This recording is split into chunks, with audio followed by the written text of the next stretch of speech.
안녕하세요, 김촌입니다. 역시 이재명 대통령입니다. 조기 대선으로 인수위 없이 임기가 시작되는 점을 감안해 취임 당일 국회에서 별도의 취임식 행사 없이 약식으로 취임 선서와 취임사 발표만 진행한다고 밝혔고, 행사명도 취임식이나 취임 선서식이 아니라 취임 선서라고 설명했습니다. 때문에 이날 취임 선서 행사에는 국회의장, 대법원장, 헌법재판소장, 중앙선거관리위원장 등 5부 요인과 정당 대표, 국회의원, 국무위원 등 약 300명이 참석한다고 합니다.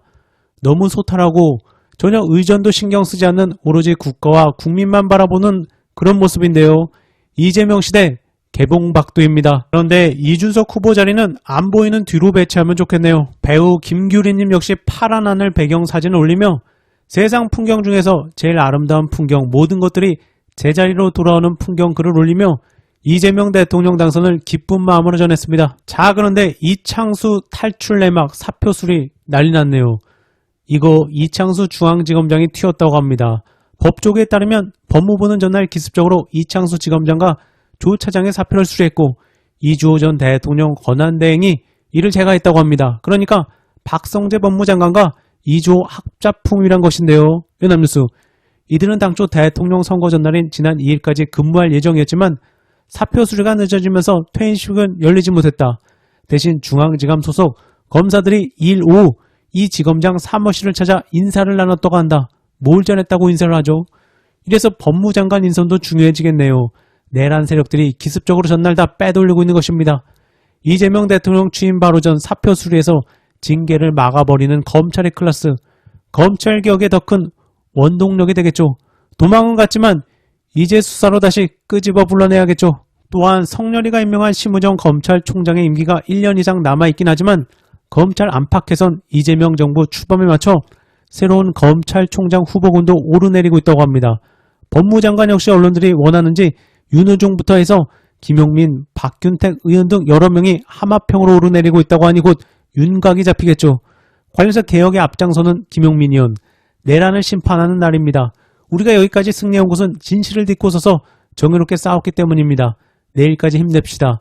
4일부터는 마음 편히 잘 수 있는 날이 시작될 것입니다. 기엄군을 몸으로 막아냈던 이관훈 배우와 함께 이재명을 외칩니다. 이어 김용민, 5일 강력한 내란 특검법 통과로 내란 심판 시작합니다. 김건희 명태균 특검법, 최혜병 특검법도 동시에 처리하겠습니다. 이제 진실의 문이 열리고 정의가 실현됩니다. 든든하네요.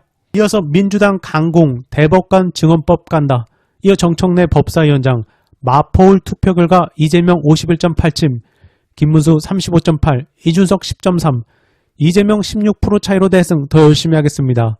정청래, 오늘 오후 4시 법사위 개최합니다. 법원 조직법, 대법관 증언 처리할 예정입니다. 국회는 국회대로 할 일을 합니다. 자, 이렇게 법사위원장이 대법관 증언 처리를 오피셜로 밝혔는데요. 그러자 언론들이 일제히 파락 중입니다. 일단 100명 관련해선 접어두긴 했지만 현행 대법관 14명에서 30명 증언이 유력하다고 합니다. 한국일보, 민주당이 4일 국회 법사위 전체 회의를 열고 대법관 증언을 골자로 한 법원 조직법 개정안을 처리할 방침을 세운 것으로 확인됐다. 이재명 대통령 당선 첫날부터 사법부에 메스를 대는 셈입니다. 민주당은 소위에서 법원 조직법 개정안을 처리한 뒤 오후 4시 법사위 전체 회의에 상정해 의결할 방침이다. 개정안은 5일 열리는 국회 본회의에서 처리될 가능성이 높다. 민주당은 이날 대법관을 현행 14명에서 30명으로 늘리는 김용민 의원안과 100명으로 늘리는 장경태 의원안을 병합해 심사할 계획이다. 역시 민주당 일 잘하고 밀당 작전으로 바로 대통령 확정 첫날부터 밀어붙이는 것입니다. 그런데 어차피 저쪽은 욕할 거 100명도 밀어 넣어봐도 되겠네요. 이어서 초대 대통령실 대변인의 비례 강유정 유력. 일단 지금 나오는 하마평은 확실한 내용은 아니니 참고만 하시기 바랍니다. MBN, 초대 대통령실 대변인으로 강유정 의원이 유력한 것으로 전해졌습니다. 한편 강유정 의원이 대통령실로 향하게 되면 비례대표직은 지난 총선 비례연합정당인 더불어민주연합의 차순번인 손솔 후보가 승리하게 된다고 합니다. 때문에 손솔 후보가 비례의원이 되면 진보당이 내석이 되어 세석인 개혁신당을 원내 5당으로 밀어내는 긍정적 나비 효과도 발생하게 된다고 합니다. 이 와중에 우상호 전 의원, 이준석 대단, 우상호 공동선대위원장은 YTN 라디오 뉴스 파이팅에 나와서 대선 결과 분석을 하다 좋은 말도 했지만 이준석 후보 관련해서는 역시나 했습니다.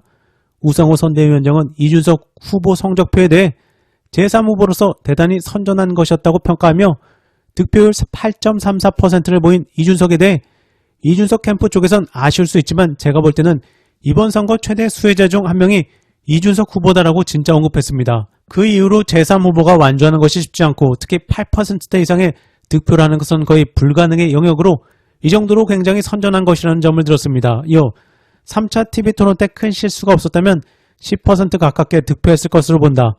이 후보가 곰곰이 본인의 부족한 점을 한번 돌아보는 기회가 되길 바란다고도 했습니다. 이어 진행자가 국힘 등 야당 정계 개편 이야기가 나왔을 때 이준석 후보가 역할을 할 것으로 보냐고 묻자 우상호는 국힘이 합리적인 보수를 중심으로 정계 개편을 하면 당연히 이준석 후보와 연대 연합이 논의될 것이지만 친윤 의원들이 그대로 주도권을 쥐고 간다면 이준석 후보가 합류하기는 어려울 것이라고 내다봤고 그러면서 멀리 보면 이준석 후보가 9%대에 가까운 유권자의 지지를 받았기 때문에 앞으로 캐스팅 보트로서의 역할은 충분하다며 이번 대선으로 이준석 후보가 체급을 키운 건 사실이라고 판단했습니다. 이준석 후보 결과를 너무 좋게 해석해주는데요. 반면 한글에는 대선엔 통한 이준석, 동탄 모델, 지역구에선 3위 그쳐라고 혹평한 것과 우상호 분석은 딴판입니다. 한글엔 제21대 대선에서 두 자릿수 득표에 실패한 이준석 후보가 자신의 지역구에서도 저조한 득표율을 기록한 것으로 나타났다. 지난해 총선에서 통했던 이른바 동탄 모델이 대선에서는 통하지 않았다는 평가가 나온다. 이렇게 한겨레는 실패를 강조했지만 우상호는 대단하다고 봤네요. 이어서 최지현님, 한국의 4050들은 70%가 이재명을 찍었다. 엄청난 결과이다. 가장 진보적이라는 20대 여성도 60%를 넘지 못했다. 우리나라의 4050은 설명이 안 되는 세대이다. 엄청난 인구를 보유한 세대인 이들이 압도적인 지지를 보내며 이재명 대통령이 탄생했다. 그들은 혹독한 군생활과 주 6일제를 겪고 아날로그 세대에서 디지털로 넘어왔다. IMF의 사회생활을 시작하고 누구보다 치열하게 사는 그들은 어찌된 것인지 진보적이다. 이재명의 억강부약을 말하고 사회적 약자와 손을 잡는다. 부모님과 자식을 동시에 부양하고 동시에 많은 복지 혜택에서는 소외된 세대이다. 청년복지도 노인복지도 누릴 수 없어 직업을 잃는 순간 막막해지는 세대이다. 그들은 청년일 때 높은 학자금 대출 이유를 겪었고 국가장학금 혜택도 없던 20대를 살아남은 사람들이다. 그들이 나이가 들면서 국민연금은 밀어주고 축소되었다. 아무도 그들을 챙겨주지 않았다. 그럼에도 그들은 이재명을 택했다. 난 그들이 옳고 그름을 판단하는 능력을 존중하고 존경한다. 우리나라의 희망은 사실 이 4050들에게 있다. 20, 30대의 노무현을 40대, 50대의 이재명을 뽑을 줄 아는 이 특출난 세대가 우리나라의 구원이다. 선배님들 너무 감사합니다. 이번 영상은 여기까지입니다. 감사합니다.